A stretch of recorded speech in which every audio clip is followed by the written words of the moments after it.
मला नाही वाटत राजीनाम्यानं घंटा काही फरक पडेल. हे आज राजीनामा देतील, उद्या आमदारकीला परत उभं राहतील, उद्या परत निवडून येतील, लाखाच्या मताधिक्यानं पुन्हा मंत्री होतील. आपल्यातले कॉलेजचे तरुण त्यांचे स्टेटस टाकतात, आपल्यातले कॉलेजचे तरुण त्यांच्या रील्स शेअर करतात. ही लोक संतोष देशमुखांवर नाही, आपल्या कायदा आणि सुव्यवस्थेवरती मुतलेत. म्हणजे एवढं सगळं झाल्यानंतर सुद्धा आपल्याला बैठक घेऊन ठरवावं लागतंय, त्यांना सांगावं लागतंय राजीनामा द्या म्हणून. म्हणजे आपण हे आत्ता कुठेतरी वाटतंय की आपण माणूस म्हणून हरायला लागलोय सगळेजण. हे जे सगळं वाढलंय, हे सगळं फोफावलं ना, ही गुंडगिरी वाढली, ही अराजकता वाढली ना, ती आपल्यामुळे वाढली. आपण जबाबदार आहोत या सगळ्या गोष्टींना. फाशीची शिक्षा लय साधी आहे, 5 मिनिटात त्यांचा जीव जाणार आहे. राज्याच्या गृहमंत्र्यांनी, मुख्यमंत्र्यांनी पाहिले नसतील का की वाल्मिक कराडची अशी प्रवृत्ती होती की जो कोणी माझ्या पुढे आडवा येईल त्याला मी आडवा करणार. नमस्कार मंडळी. 9 डिसेंबर 2024ला संतोष देशमुख यांची निर्घृणपणे हत्या करण्यात आली. येत्या 9 तारखेला त्या गोष्टीला 3 महिने पूर्ण होतील. आणि आज ह्या सगळ्या गोष्टींवरून ज्यांच्यावरती आरोप होत होते त्या धनंजय मुंडेंचा अखेर राजीनामा आलाय. काल संतोष देशमुख यांच्या हत्या प्रकरणातले काही फोटो व्हिडिओज CIDनं चार्जशीटमध्ये दाखल केले. रात्री ते फोटो बघितले. फोटो बघितल्यानंतर 2-2.5 तास काहीच कळत नव्हतं काय करावं, त्याच्यावरती प्रतिक्रिया द्यावी, बोलावं, मनोगत काही कळत नव्हतं की आपण हे फोटो बघितल्यानंतर करायचं काय. काही सुचत नव्हतं काय करावं. इतके निर्घृणपणे संतोष देशमुखांची हत्या केली गेली आहे. म्हणजे आपण पिक्चरमध्ये सगळ्या गोष्टी बघतो, ऐकतो, आपण पेपरमध्ये वाचतो, निर्घृण हत्या केली, क्रूर कर्मा वगैरे वगैरे वगैरे. पण ह्या गोष्टी काल ज्यावेळेस डोळ्यांनी बघितल्या ना, त्यावेळेस म्हणजे संतोष देशमुखांचा भाऊ रडतोय. संतोष देशमुखांचं ती केस ज्यांनी आत्तापर्यंत लावून धरली ते सगळे पत्रकार रडतायत, समाजातली लोक रडतायत. इतकी निर्घृण हत्या झाली आहे. काय त्या संतोष देशमुखांच्या भावानं, त्यांच्या आईनं, त्यांच्या घरातल्या लोकांनी कुणाकडे बघा, त्यांच्या चिमुकल्या पोरांनी कुणाकडे बघायचं. ते फोटो मी तुम्हाला दाखवू सुद्धा शकत नाही, इतके घाण फोटो आहेत ते. संतोष देशमुखांचा चेहरा मी माझ्या या व्हिडिओच्या ह्याच्यामधून तुम्हाला दाखवूच शकत नाही. कारण ते धनंजय देशमुखांचं ते वाक्य सारखं कानावरती येतंय की मला सहन होत नाही आहेत ह्या गोष्टी, मला कळत नाही आहे मी काय करू. म्हणजे आपण हे आत्ता कुठेतरी वाटतंय की आपण माणूस म्हणून हरायला लागलोय सगळेजण. 3 महिन्यांपूर्वी ही गोष्ट घडली आणि आज तुम्ही ह्या प्रकरणात जी लोक समाविष्ट आहेत त्या लोकांचा ज्यांच्याशी संबंध आहे त्या धनंजय मुंडेंचा राजीनामा तुम्ही आज घेताय 3 महिन्यानंतर. बरं, रात्री ज्यावेळेस फोटो सगळीकडं पसरायला लागले त्यावेळेस बैठक घेतली मुख्यमंत्री, उपमुख्यमंत्री, धनंजय मुंडे त्यांच्याबरोबरचे 2-4 आमदार. म्हणजे एवढं सगळं झाल्यानंतर सुद्धा आपल्याला बैठक घेऊन ठरवावं लागतंय, त्यांना सांगावं लागतंय राजीनामा द्या म्हणून. लाज वाटली पाहिजे आपल्याला. आपल्या जवळचा माणूस इतकं घाण कृत्य करतोय आणि तरी सुद्धा मुंडे साहेब पदावरती खुशालपणे बसलेत. बातम्या यायला लागल्यात की देवेंद्र फडणवीस आधीपासूनच राजीनाम्याच्या पाठीमागं होते, पण धनंजय मुंडे त्या राजीनाम्याला तयार नव्हते. म्हणजे काय? त्यांनी चॉकलेट चोरले, चोरी केली एखाद्या दुकानदाराची, काय केलंय? इतक्या घाण, इतक्या अमानुषपणे संतोष देशमुखांना मारलं गेले आणि त्यांचे आरोप ज्यांच्यावरती होत आहेत त्या घटनेचे, त्या वाल्मिक कराडचा धनंजय मुंडेंचा किती जवळचा संबंध आहे कुणाला माहिती नाहीये का? मग तरी सुद्धा जर धनंजय मुंडेंना राजीनामा देण्यासाठी आतापर्यंत इतका वेळ दिला तर आपण माणूस म्हणून चुकत नाही का कुठं? सुरेश धसांनी 16 डिसेंबरला ह्या सगळ्या गोष्टी बोलून दाखवल्या होत्या. संतोष देशमुखांना मारहाण करत असताना त्यांना मरण यातना होत होत्या आणि पाणी मागितल्यावरती ह्या लोकांनी त्यांच्या तोंडावरती लघुशंका केली आणि ते करताना व्हिडिओज काढलेत, फोटो काढलेत, त्यांना मारताना सेल्फी घेतल्यात ह्या नराधमांनी. म्हणजे हे सगळं खरं होतं. ते जे कुणी लोक आत्तापर्यंत बोलत होते ह्या सगळ्या गोष्टी खऱ्या होत्या. आत्तापर्यंत वाटत होतं सगळ्यांना की एवढं कुठं असतं का, किंवा एवढं कोण घाण मारतं का, लघुशंका वगैरे करतं का. ह्या सगळ्या गोष्टी खऱ्या आहेत. आणि मग आपण सगळेजण चुकतोय. हे जे सगळं वाढलंय, हे सगळं फोफावलं ना, ही गुंडगिरी वाढली, ही अराजकता वाढली ना, ती आपल्यामुळे वाढली. आपण जबाबदार आहोत या सगळ्या गोष्टींना. म्हणजे पक्ष, धर्म, जात, पंथ, राजकीय विचारसरणी सगळं बाजूला ठेवा. एकदा विचार करा, संतोष देशमुखांच्या जागी आपल्या जवळचा, आपल्या ओळखीचा कोणी माणूस असतं तर काय झालं असतं? आणि हे होणार आहे. हे आत्ता फक्त त्या परळीपुरतं, बीडपुरतं मर्यादित आहे. ते उद्या पूर्ण महाराष्ट्रभर होणार आहे, ते उद्या देशभर होणार आहे. का? कारण आपण नालायक आहात, आपण शंड आहोत. ह्या गोष्टींवरती काय बोलावं हेच कळत नाहीये. राग येतोय मनातनं की आपण अशी माणसं आपण आपल्या समाजात टिकून कशी दिली आहेत. या माणसांची इतकी माणसांची ह्या मानसिकता वाढली कशी? इतका अमानुषपणे अत्याचार करण्याची मानसिकता. अहो, आपण एखाद्याला कानाखाली मारायचं म्हटलं तरी 4 वेळा विचार करतो. पुढं आपल्याला काय होईल, आपल्यावरती केस पडेल का, आपल्याला मारतील का. आणि ह्या माणसांनी इतक्या घाणीत काठी, पायपा, लोखंडी रॉड, वायर, कुठले किती हत्यारांनी मारले. आणि तरी सुद्धा धनंजय मुंडेंचा राजीनामा घेण्यासाठी 3 महिने. ज्या अर्थी सुरेश धसांना ह्या गोष्टी त्यावेळेस कळल्या होत्या, एका साध्या आमदाराला कळल्या होत्या, ह्याचा अर्थ ह्या सगळ्या गोष्टी, हे सगळे व्हिडिओ राज्याच्या गृहमंत्र्यांनी, मुख्यमंत्र्यांनी पाहिले नसतील का? पोलिसांनी तपास केला, SITनं केला, CIDनं केला, त्यांनी ह्या गोष्टी गृहमंत्र्यांपर्यंत पोहोचवल्या नसतील का? मग जर ह्या गोष्टी तुम्हाला माहिती असतील तर तुम्ही इतके दिवस काय केलं? आपण चुकतोय. आपण आपल्यामुळं कसं असतं माहितीये का, एखादा व्यक्ती जर सत्तेवरती आला, ती सत्ता जर निरंकुश झाली, त्या सत्तेवरती जर कुणाचा नियंत्रण नसेल ना, तर ती सत्ता हुकुमशाहीकडे जाते. आणि ह्याचं उदाहरण हे सगळं मस्साजोगचं प्रकरण आहे. त्या चार्जशीटमध्ये कुठंतरी एक वाक्य वाचलं मी, की वाल्मिक कराडची अशी प्रवृत्ती होती की जो कोणी माझ्या पुढे आडवा येईल त्याला मी आडवा करणार. अशी मानसिकता, ही मानसिकता कशामुळे वाढली?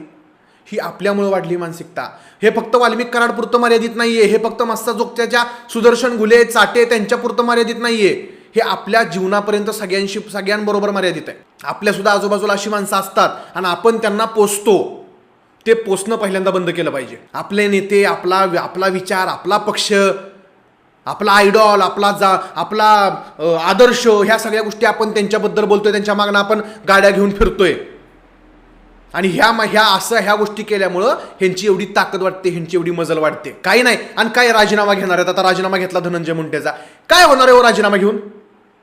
आतापर्यंत ह्या महाराष्ट्रात किती जणांवरती भ्रष्टाचाराचे आरोप झाले, किती जणांवरती बलात्काराचे आरोप झाले, खूनचे, मारामाऱ्यांचे आरोप झाले, किती जणांचे राजीनामे घेतले गेले. काय झालं राजीनामे घेऊन पुढं? काय होणार आहे? धनंजय मुंडेंनी राजीनामा दिला. धनंजय मुंडे 2-4 वर्षांनी निवडणुकीला उभे राहतील, माणसं त्यांना लाखाच्या मताने निवडून देतील, ते परत सत्तेचा माज येईल, परत ह्या सगळ्या गोष्टी करायला मोकळे. मला वाटतंय ह्या सगळ्या लोकांना जन्माची अद्दल घडली पाहिजे. जे कोणी ते आरोप आहेत ना, जे मारहाण करतानाचे, संतोष देशमुखांच्या खुनाला जे कोणी जबाबदार आहेत, त्या प्रत्येकाला फाशीची शिक्षा झालीच पाहिजे. खरं तर फाशीची शिक्षा लय साधी आहे हो, 5 मिनिटात त्यांचा जीव जाणार आहे. त्यांनी ज्या यातना दिल्यात ना संतोष देशमुखांना 4 तास, त्या यातनांची तुलना त्या फाशीच्या शिक्षेनं नाही होऊ शकत. हे मला पण आतापर्यंत वाटायचं की एखादा गुन्हेगार गुन्हा करतोय तर मग त्यानं खून केला म्हणून आपण त्याला फासावर द्यायचं, म्हणजे आपण बदला घेतोय त्याचा. पण हे आज वाटतंय की नाही, दिलीच पाहिजे, फाशीची शिक्षाच दिली पाहिजे. पण ह्या आरोपींच्या सोबत ज्यांचा ह्या प्रकरणात हात आहे, ज्यांच्यामुळं त्या वाल्मिक कराडची, त्या सुदर्शन घुलेची ताकद झाली, एवढी मजल वाढली ना ह्या संतोष देशमुखांचा इतका घाणपणे खून करण्याची, त्या प्रत्येकाला, ज्याचा त्या प्रत्येकाशी राजकारणाशी संबंध आहे ना, त्या प्रत्येकाचं राजकीय जीवन संपलं पाहिजे. हे आज राजीनामा देतील, उद्या आमदारकीला परत उभं राहतील, उद्या परत निवडून येतील, लाखाच्या मताधिक्यानं पुन्हा मंत्री होतील, ग्रामपंचायतीला सुद्धा त्यांनी उभं नाही राहिलं पाहिजे, असं काहीतरी शिक्षा त्यांना केली पाहिजे. ह्यांच्या हातात ताकद आहे, ह्यांच्या हातात सत्ता आहे, ह्यांच्या हातात पैसा आहे, म्हणून हे सगळे आपल्यावरती अत्याचार करतायत. आपल्याला काय किड्यामुंगी समजतात आपल्याला सगळे. संतोष देशमुख सारख्या सरपंचाची हत्या केली जाऊ शकते, आम्ही सामान्य लोक आहे. आणि ह्याला जर आपण आज विरोध केला नाही ना, तर हे असंच चालू राहणार आहे. आणि धन्य आहेत ती लोक ज्यांनी ह्या गोष्टीमध्ये आरोपी असणाऱ्या लोकांचं समर्थन केलंय. लाजा वाटल्या पाहिजेत आपल्याला, निर्लज्ज झालोय आपण, शंड झालोय काय म्हणून त्या गोष्टीचं समर्थन केलं जाऊ शकतं. आणि ह्यात सगळेजण आहेत, सगळे पक्ष आहेत, सगळे राजकारणी, सगळे सामील आहेत ह्याच्यामध्ये. त्या वाल्मिक कराडला इतका मोठा होण्यापर्यंत सगळ्यांचा हात आहे. आतापर्यंत ज्या लोकांनी त्याची कौतुकं केली, ज्या लोकांनी त्याचे सत्कार केले ना, ती सगळी जण जबाबदार आहेत. आम्ही सुद्धा आमच्या चॅनलवरती एक व्हिडिओ टाकला होता वाल्मिक कराडचा. त्यावेळेस आम्हाला निश्चितच या गोष्टी माहिती नव्हत्या, तिथल्या लोकांशी संपर्क नव्हता. आम्ही सोशल मीडियावरती जेवढी माहिती उपलब्ध आहे त्या माहितीच्या आधारावरनं व्हिडिओ बनवला. पण मला माझ्या सकट त्या प्रत्येक चॅनलला विनंती करायची आहे, ह्या अशा गोष्टींचं समर्थन आपण बंद कधी करणार आहोत? आपण वाल्मिक कराड सारख्या माणसाला वाढवून चढवून दाखवतो, हे वाटत नाही का बरं? वाल्मिक कराडची हिरोईक स्टाईल मध्ये एंट्री, वाल्मिक कराडच्या हातात लाल धागा, वाल्मिक कराडच्या हातात मफलर घालून, हातात लाल धागा बांधून वाल्मिक कराडची एंट्री. लाजा वाटत नाहीत आपल्याला? त्या माणसानं त्या माणसाच्या सांगण्यावरून एका व्यक्तीचा इतक्या निर्घुणपणे खून केला गेलाय, आणि आपण त्या व्यक्तीचा कौतुक करतोय, कौतुक. त्यानं कुठली कपडे घातले, तो चप्पल घालत नाही, हे करत नाही, ते करत नाही. ही आपली संस्कृती आहे का? आणि हा आपला आदर्श लोक घेणार आहेत? आणि खरंच ज्या लोकांनी संतोष देशमुखांच्या हत्या प्रकरणात लावून धरलं नाही, हत्या प्रकरण, संदीप क्षीरसागर असोत, सुरेश धस असोत, जितेंद्र आव्हाड असोत, त्या प्रत्येक व्यक्तीला, मनोज जरांगे पाटील असोत, त्या प्रत्येक व्यक्तीला खूप खूप धन्यवाद.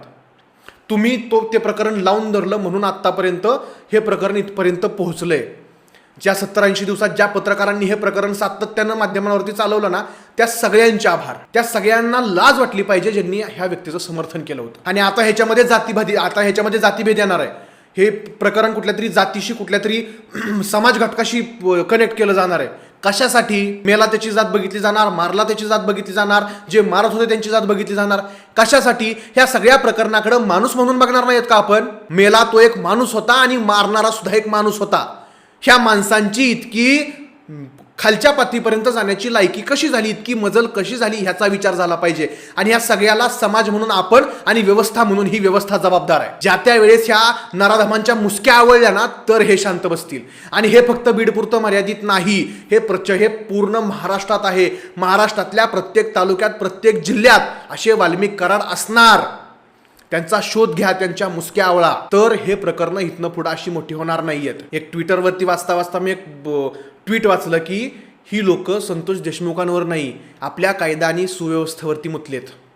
आणि खरं आहे ते आपलं महाराष्ट्र महान राष्ट्र आहे आपलं. ह्या महान राष्ट्रात इतक्या नीच प्रवृत्तीची लोक राहतात, ह्याची लाज वाटली पाहिजे आपल्याला. आणि ही लोक आपल्यामुळे वाढलेत. मी वारंवार हे बोलतोय, ही लोक आपल्यामुळंच वाढली आहेत. आपण आपल्यातले कॉलेजचे तरुण त्यांचे स्टेटस टाकतात, आपल्यातले कॉलेजचे तरुण त्यांच्या रील्स शेअर करतात, म्हणून ह्या लोकांची मजल इथपर्यंत जाते. हे सगळं बंद झालं पाहिजे. आता राजीनामा घेतलाय, मला नाही वाटत राजीनाम्यानं घंटा काही फरक पडेल. घंटा फरक पडणार नाही राजीनाम्यानं. त्यांना जन्माची अद्दल घडली पाहिजे, अशीच काहीतरी शिक्षा झाली पाहिजे. आणि हे तेव्हाच होईल जेव्हा आपण सगळेजण हे प्रकरण लावून धरू. अंजली दमान यांनी सांगितलंय, जिथं अधिवेशन चालू आहे तिथं तुम्ही सगळ्यांनी मोठ्या संख्येनं उपस्थित व्हा. जर न्याय मिळाला नाही तर तिथं आपण अधिवेशन बंद पाडू. ज्या लोकांना शक्य होईल ना, त्यांनी कृपा करून तिथं अधिवेशनाच्या ठिकाणी जा. मुख्यमंत्री उपमुख्यमंत्र्यांना हात जोडून विनंती करा, ह्या प्रकरणामध्ये संतोष देशमुखांना न्याय मिळालाच पाहिजे. जर संतोष देशमुखांना न्याय मिळाला तर उद्या महाराष्ट्रात अशी कृत्य करण्याची कुणाची हिंमत होणार नाही. जर ह्या प्रकरणात न्याय मिळाला नाही ना, तर महाराष्ट्र वेगळ्या वळणाला जाऊ शकतो. आणि तो महाराष्ट्र वेगळ्या वळणाला जाऊ नये ह्याची काळजी आपण घेतली पाहिजे. धन्यवाद.